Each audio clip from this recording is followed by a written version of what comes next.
વિદ્યાર્થી મિત્રો, મારી યુટ્યુબ ચેનલ પર તમારું હાર્દિક સ્વાગત છે।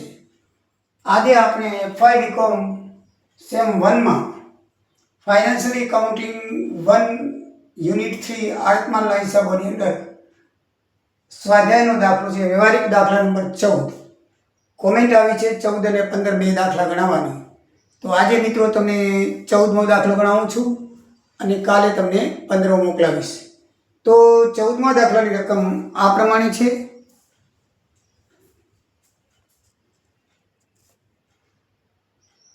આ પ્રમાણે 14મો દાખલો છે। ભારત વિઝન લિમિટેડ બરોડા, પાછળ થોડીક રકમ આપેલી છે આ રીતની છે।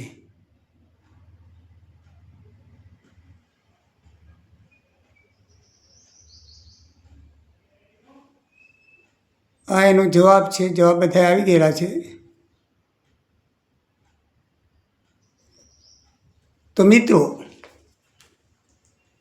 આ દાખલાની અંદર આપણને 3 જવાબ માંગ્યા છે। અડતમાલ ખાતું, માલધણીનું, માધવનું ખાતું એટલે અડતિયાનું ખાતું, અને જરૂરી ગણતરીઓ જે દાખલાની અંદર જે ગણતરી આવે છે ક્યાંથી આવી એ મેં ટોટલ 6 ગણતરી છે। એ 6 ગણતરી મેં તમને મોકલી છે। તો સૌથી પહેલાં રકમ વાંચીએ તો એને આડત પર માલ મોકલાવેલો છે। તો આડતિયાના માલધાણીના ખાતાની ઉધાર બાજુ 30 ટીવી 10,000 રૂપિયાના ખર્ચે મોકલાવ્યા છે, પ્રત્યેક કિંમતે લખ્યું છે। તો એના લેખે 3 લાખ રૂપિયા થાય। તો એ માલધાણીના આડતમાલ ખાતાની ઉધાર બાજુ આવશે મોકલાવેલ માલ, અને એના ઉપર પોતે ખર્ચ કર્યો છે રોકડ ખાતે આવશે, કારણ કે પોતે ખર્ચ કરેલો છે માટે। એટલે વીમા ખર્ચ 1,000, લોન 1,500, પરચુરણ ખર્ચ 500, ટોટલ એને 3 લાખના માલ ઉપર 3,000 ખર્ચ કર્યો છે। એટલે એ પણ એના પોતાના ભારત વિઝન કંપની લિમિટેડ માલધણી છે, એનું આડતમાલ ખાતું છે। તો એ પોતાના ખાતાની અંદર ઉધાર બાજુ લખશે। પછી લેણી ઊંડી ઉપર વટાવ। હવે એને લેણી ઊંડી મોકલાવેલી છે। તો લેણી ઊંડીમાં લખ્યું છે કે 1/7/15 રોજ કંપનીએ લખેલી 1,50,000ની 3 માસની ઊંડી લખી, જે માધવે સ્વીકારી તુરંત પરત કરી, એને 1.5 લાખ રૂપિયા એ લેણી ઊંડી છે। તો 1.5 લાખ રૂપિયા એને સ્વીકારી એટલે માધવના જમા બાજુ આવશે, અને આપણે એના ઉપર વટાવ ગણવાનો થશે। તો વટાવ ગણવાનો તો લેણી ઊંડી ઉપર આ સાદા વ્યાજનું મિત્ર સૂત્ર છે 8મા ધોરણમાં આવતું, પ્રિન્સિપાલ PRN ગુણ્યા 100 ગુણ્યા 12। જો મહિના હોય તો 12 કરવાના નીચે, અને મહિના ના હોય તો ખાલી 100। આમાં 3 મહિના છે। 1.5 લાખ રૂપિયા પ્રિન્સિપલની મૂળ રકમ, 3 માસ છે, 3% રેટ છે એનો, અને 12 એનો આપણે આપેલો છે એનો 12% રેટ છે એનો। આ રેટ છે ને આ એમ છે, ધ્યાન રાખજો। 3 મહિના મુદત છે અને 12% રેટ છે, RM અને P, અને છેલ્લે એ 100 ગુણ્યા 1200। એટલે કહેવાનો મતલબ એ કે રકમ ગુણ્યા મુદત ગુણ્યા ટકા નીચે 100 ગુણ્યા 12, તો 3,000 રૂપિયા વટાવ આવશે। શું આવશે? 3,000 રૂપિયા વટાવ આવશે। એ આપણો ખર્ચ છે। તો લેણી ઊંડી વટાવ એ 3,000 રૂપિયા આપણે લખી નાખશું। અને એ માધવને મળ્યા તો માધવ શું લખશે? લેણી ઊંડી તરીકે 1.5 લાખ રૂપિયા આપણે એને અગાઉથી 1.5 લાખની લેણી ઊંડી આપી એટલે સ્વીકારી, બરાબર છે। તો 1.5 લાખ રૂપિયા એના ખાતે જમા થશે। હવે મિત્રો, એને આપણે આગળ લખીએ તો આડતિયાએ ખર્ચ કર્યો છે।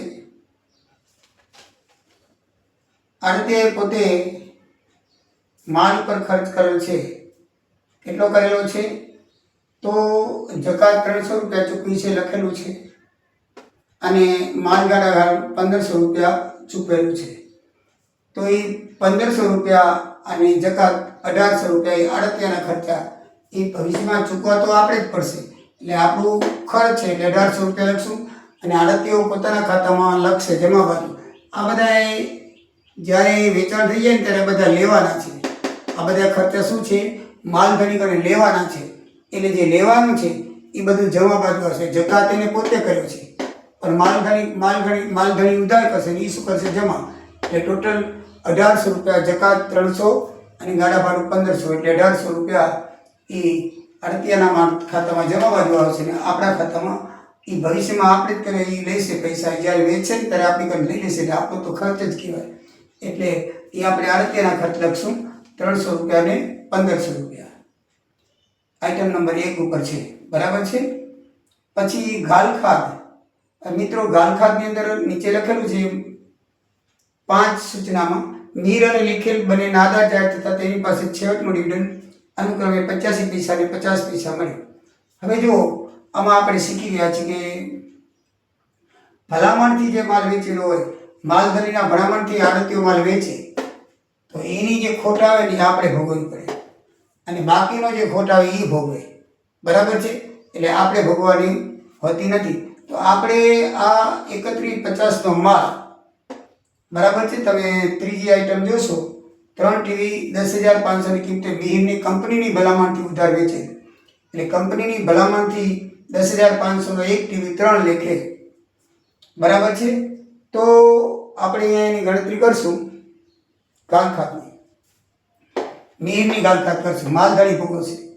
બરાબર. એટલે 10,500 નો 3 ટીવી 31,500 ઉપર એને 85 પૈસા મળ્યા, એટલે કે 15% ખોટ ગઈ. લખ્યું છે એને કેટલા મળ્યા? 85 પૈસા મળ્યા. એટલે કહેવાનો મતલબ એ કે 100 રૂપિયાની હોય તો 85 પૈસા મળ્યા તો 15 ગાલખાત થાય. તો 15/100 કરી એટલે 47,50.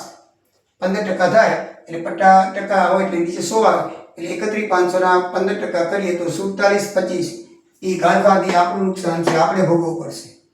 અને આડતીઓ પોતે આપણા પાસેથી વસૂલ કરશે. એટલે ગાલખાત 37,25 જમા બાજુ લખશે. આ બધું આપણી પાસેથી વસૂલ કરશે, અને પછી બાકી બધી રકમ છે એ આપણને આપશે. આ બધું આપણી પાસેથી શું કરશે? વસૂલ કરશે. એટલે એ ખર્ચ છે એ ગાલખાત પોતે ચૂકવી લેશે. બરાબર. એ ગાલખાત પોતે ભોગવશે, પણ લેશે આપણી પાસેથી, આપણું ખર્ચ. એટલે ગાલખાત માલધણીની હોય ને બંને બાજુ આવશે. અહીંયા ઉધાર બાજુ આવે અને અહીંયા શું આવશે? જમા બાજુ. એ બરાબર ધ્યાન રાખજો. પછી મિત્રો કરાર મુજબ માધવની વેચાણ પર 5% સાદી આવે, ઉધાર વેચાણ પર 3% અને ચોખ્ખા નફો બાદ કર્યા પછી 10% નફામાં ભાગ આપવાનો છે. તો મિત્રો સૌથી પહેલા આપણે સામાન્ય આડતની ગણતરી કરીએ. તો સામાન્ય આડતની કુલ વેચાણના 2,66,500 છે. આ વેચાણ રોકડ, ઉધાર અને ભલામાંથી ટોટલ 2,66,500 ના સામાન્ય આડત ટોટલ વેચાણ ઉપર અપાય 5%, એટલે 13,325 રૂપિયા એ સામાન્ય આડત 13,325 આપણા માટે નુકસાન છે. એટલે અહીં લખાશે. એના માટે આવક છે આપણી પાસેથી વસૂલ કરશે. 13,325 એ એના ખાતે જમા કરશે. બરાબર. એને આપવાની છે. પછી આસામી આડત છે. આસામી આડત ઉધાર વેચાણ. તો ઉધાર વેચાણ 62,500, તો 62,500 ના 3% એટલે 1875. તો આપણું ખર્ચ છે. એટલે આપણા ખાતામાં 1875. આપણું એટલે માલધણીનું, આપણે માલધણી છીએ. 1875. પણ એના માટે આવક છે એટલે આપણી પાસેથી વસૂલ કરશે. એટલે 1875 જમા બાજુ લખશે. બરાબર છે. હવે મિત્રો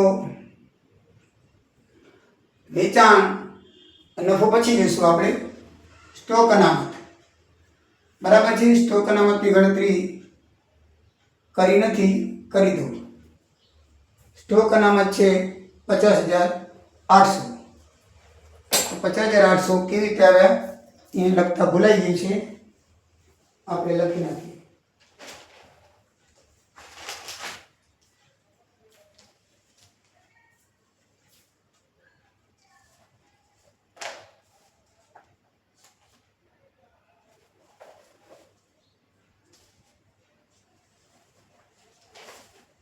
સ્ટોક અનામત છે 50,800.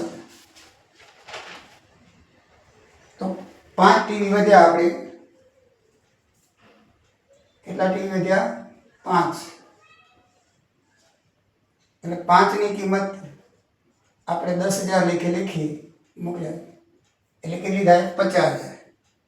એમાં માલિકના પ્રમાણસર ખર્ચ ગણશું તો 500 રૂપિયા અને આડતિયાનો પ્રમાણસર ખર્ચ ગણશું તો 300 રૂપિયા.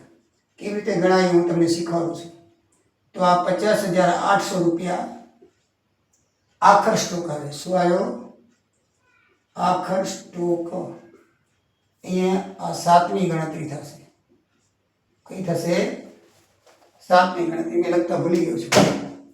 બરાબર છે. પ્રમાણસર ખર્ચ અને આ ખર્ચ કેવી રીતે લખાય એ તમને અહીંયા પ્રમાણ ખર્ચ અહીંયા તમને સમજાવું ત્યારે સમજાવી દઉં છું.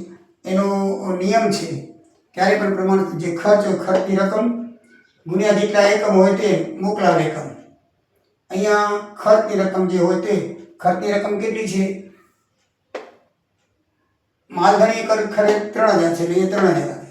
શું આવશે? 3000. અને ટોટલ એકમ કેટલા છે? અહીંયા 5. કેટલા છે? 5. અને છેદમાં કેટલા આવશે? 30. બરાબર છે. તો અહીંયા 5 હોય એટલે 5 36 ને 6 5 30 એટલે 500 રૂપિયા આવી ગયા. બરાબર છે. આમ 500 રૂપિયા કેવી રીતે આવ્યા? 30,000 ગુણ્યા 5 ભાગ્યા 30. એટલે કરેલ ખર્ચ ગુણ્યા એકમ સંખ્યા જે હોય તે ભાગ્યા મોકલેલ સંખ્યા એટલે આવશે 500. આમાં પડી જ આવશે.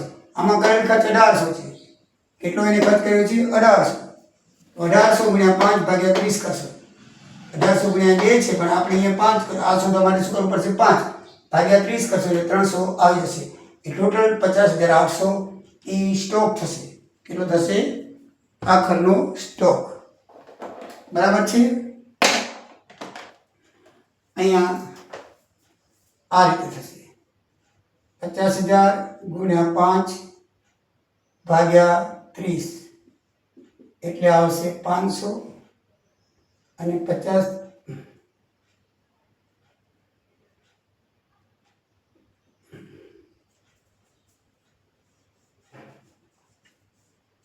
ખર્ચ છે પ્રમાણસર. આ 50,000 માલની કિંમત. બરાબર. એકલા 5 ગુણ્યા 10 અને પછી આમાં આવશે એને ટોટલ ખરેખર 3000 ગુણ્યા 5 ભાગ્યા 30. આ થશે 500. કેટલા થશે? 500. અને આડતિયાનો ખર્ચ 1800 ગુણ્યા 5 ભાગ્યા 30 એ થશે 300. એટલે ટોટલ 5800 રૂપિયા 50,800 રૂપિયા થાય. બરાબર ને? એટલે આ ગણતરી ન કરવી હોય તો કાઢી નાખીએ. બરાબર છે. અહીંયા આપણે ગણતરી કરી નાખી છે. 50,800 કેવી રીતે આવ્યા એ તમને મેં બતાવી દીધું કે 5 ટીની કિંમત છે એ 50,000 બાકી વધી, કારણ કે ટોટલ છેવટે 5 વધ્યા હતા 10. એની 10,000 કિંમતે આપણે લખશું તો ટોટલ કિંમત એની 50,000 થાય. કેટલી થાય? 50,000. આપણે એને 10,000 કિંમતે મોકલી કરી અહીંયા લખેલી છે 10,000 કિંમતે એટલે 50,000 કિંમત થાય. એમાં આ માલધારીનો પ્રમાણ ખર્ચ છે અને આ આડતિયાનો છે. બરાબર છે. પ્રમાણસર ખર્ચ શું છે? આ પ્રમાણસર ખર્ચ ઉમેરવો પડે. પ્રમાણ ખર્ચ કઈ રીતે સુધાય તમે કીધું. જેને જે ખર્ચ કરેલો હોય એના ગુણ્યા વધેલ એકમ ભાગ્યા મોકલાવેલ એકમ એ પ્રમાણે તમે થઈ શકે. એટલે મિત્રો આખરનો સ્ટોક પણ તમને મળી ગયો. વેચાણ એને 3 વખત કરેલું છે. કેટલી વખત કરેલું છે? 3 વખત. તો પહેલી વખત કરેલું છે એને એકમાં મોકલ્યા છે.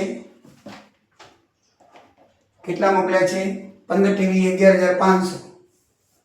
એટલે 15 ટીવી 11,500 1 72,500 થાય.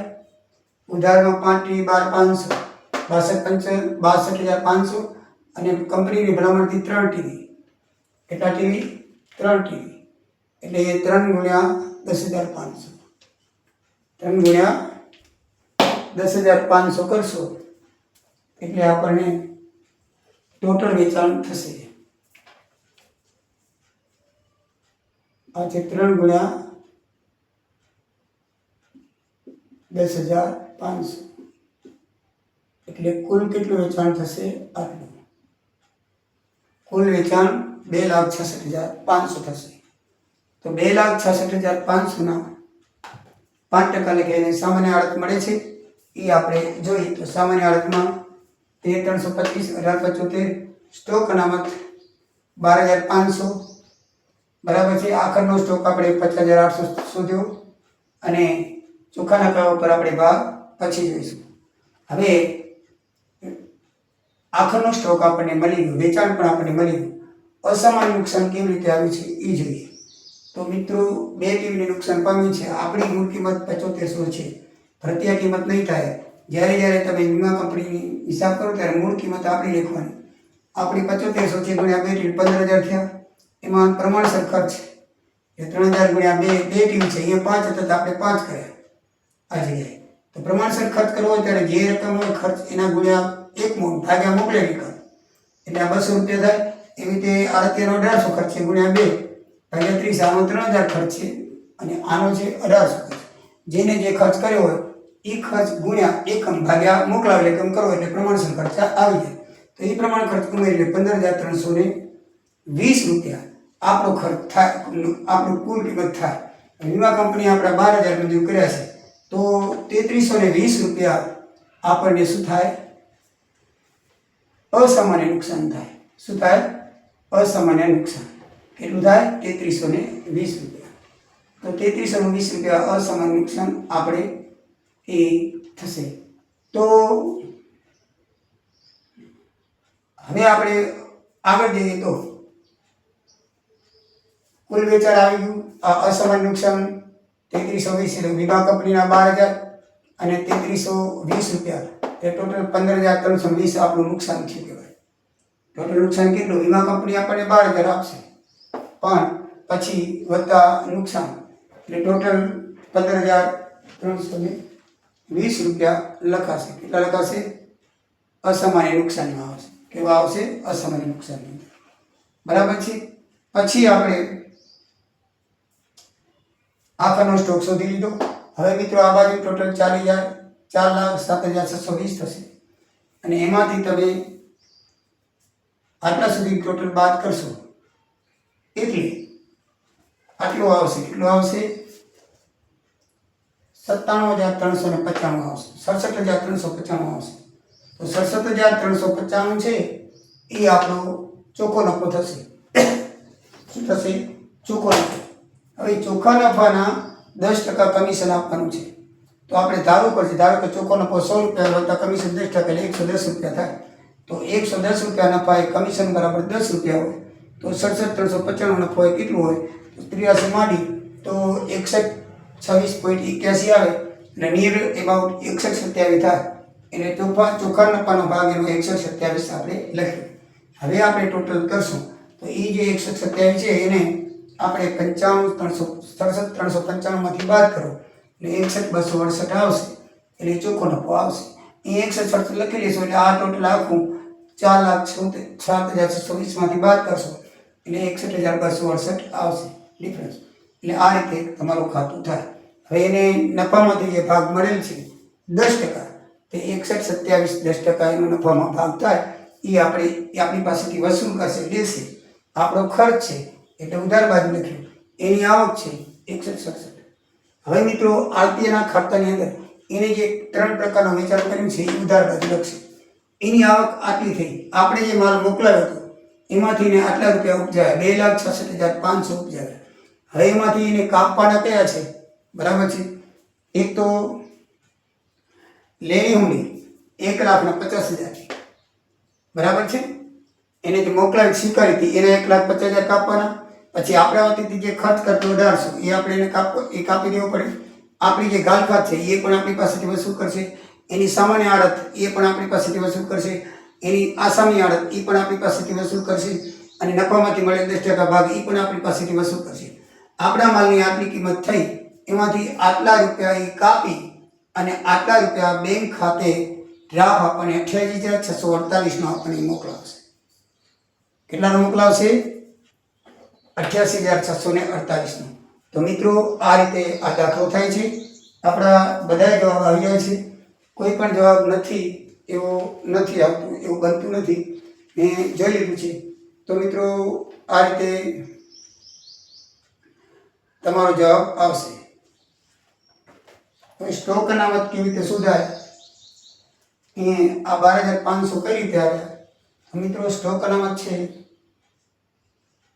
એ 50,000, 5 ટીવી વધ્યા ને એ 50,000, પછી 75,000 ભાગ્યા 3 લાખ મોકલાવેલ ટોટલ કિંમત. આ રીતે આ જે સ્ટોક અનામત આવશે. સ્ટોક અનામત 7મી ગણતરી બરાબર કેટલા આવ્યા? 12,500. બરાબર. છેલ્લો જે સ્ટોક 5 એકમ વધ્યા એના 50,000 બરાબર છે. પછી એની જે કિંમત છે 75,000 તફાવત. આ તફાવત વધેલ કિંમત, વધેલ માલના સ્ટોકની કિંમત ગુણ્યા તફાવત ભાગ્યા મોકલાવેલ માલ ભાગ્યા મોકલાવેલ. સ્ટોકની અનામત શોધવી હોય તો હંમેશા આ રીતે આવે. આ બાબત છે એ તમે લખતા ભૂલતા નહીં. આ ક્યાંય ખબર, જ્યારે જ્યારે તફાવત લખો ત્યારે આ સ્ટોક અનામત લખી નાખવાની, નહીંતર આ ભૂલાઈ જવાશે, તમારા દાખલામાં જવાબ નહીં આવે. આ તફાવત આપણે ક્યાંથી આવી? આપણે જોયું કે 30 ટીવી મોકલ્યા, 3 લાખના આપણે મોકલ્યા, ભારતીય કિંમતે મોકલ્યા. આપણું ખરેખર 75,000ની કિંમત છે. 30 ટીવી ગુણ્યા 75,000 એટલે 2,25,000 થાય. તો એ તમે 22,05,000 થાય. તો એને તમે બાદ કરો 75,000 રૂપિયા વધે. એ તફાવત થઈ. 75,000 તફાવત હંમેશા જમા બાજુ લખવાનો. આ બે વસ્તુ ખાસ યાદ રાખજો. એ તફાવત લખી નાખો એટલે સ્ટોક અનામત લખવાનું ભૂલતા નહીં. એનું સૂત્ર આ છે: 5 ટીવી થાય એટલે 50,000 રૂપિયા ગુણ્યા 75,000 તફાવત 75,000 ભાગ્યા મોકલાવેલ કિંમત એટલે તમારી 12,500 એ અનામત આવી જશે. એટલે તમારા દાખલાનો જવાબ આવશે. જો આ આઈટમ ભૂલી જવાશે તો દાખલાનો જવાબ નહીં આવે. એટલે આ જે કાળા ટપકાવાળી છે એ બરાબર ધ્યાન રાખજો. અને એ તમને આનું સૂત્ર દાખલામાં આપેલું ચોપડીમાં, મારે જગ્યા નથી એટલે મેં લખ્યું નથી. બાકી વધેલ માલની કિંમત ગુણ્યા તફાવત ભાગ્યા મોકલાવેલ માલ બરાબર છે. તો આ રીતે તમારો દાખલો થશે મિત્રો. નેક્સ્ટ 15મો દાખલો નેક્સ્ટ વિડીયોમાં આવશે. તમને બધા એને 6 સેમિસ્ટરવાળા વિદ્યાર્થીઓની સૂચના આપું છું કે તમને કોઈ પણ પ્રકારનો, કોઈ પણ વિષયનો એમાં ટેક્સેશન પણ આવી જાય, આંકડાશાસ્ત્ર પણ આવી જાય, બધા એકાઉન્ટ પણ આવી જાય. કોઈ પણ એકાઉન્ટનો દાખલો કોઈ પણ ના આવડતો હોય તો તમે અત્યારે હું જે ધોરણ 10 હોય કે 11 હોય કે 9 હોય કે 12 હોય એ ધોરણની અંદર કોમેન્ટ કરીને મને કરશો તો હું તમને દાખલો મોકલાવીશ. આ બેને હું 9મા ધોરણનો દાખલો અત્યારે ચલાવતો તો એ 9મા ધોરણની અંદર કોમેન્ટ કરેલ છે ને, તો મેં વાંચવા મને આવી તો મેં આ 14 ને 15 બે દાખલા ગણાવી મોકલાવું છું. એવી રીતે કોઈ પણ 6 સેમિસ્ટરવાળાને, એટલે અત્યારે 1, 3, 5 સેમિસ્ટર ચાલે છે બરાબર છે. તો 1, 3, 5 સેમિસ્ટરમાં કોઈ પણ વિષયમાં કોઈ પણ દાખલો તમને ના આવડતો હોય તો દાખલા નંબર અને સબ્જેક્ટ એ લખીને મને મોકલાવશો તો હું 100% તમને એનો વિડીયો બનાવીને મોકલાવીશ. મારો વિડીયો સબસ્ક્રાઈબ કરજો અને તમારા મિત્રોને ફોરવર્ડ કરજો. જય સિયારામ, જય દ્વારિકાધીશ.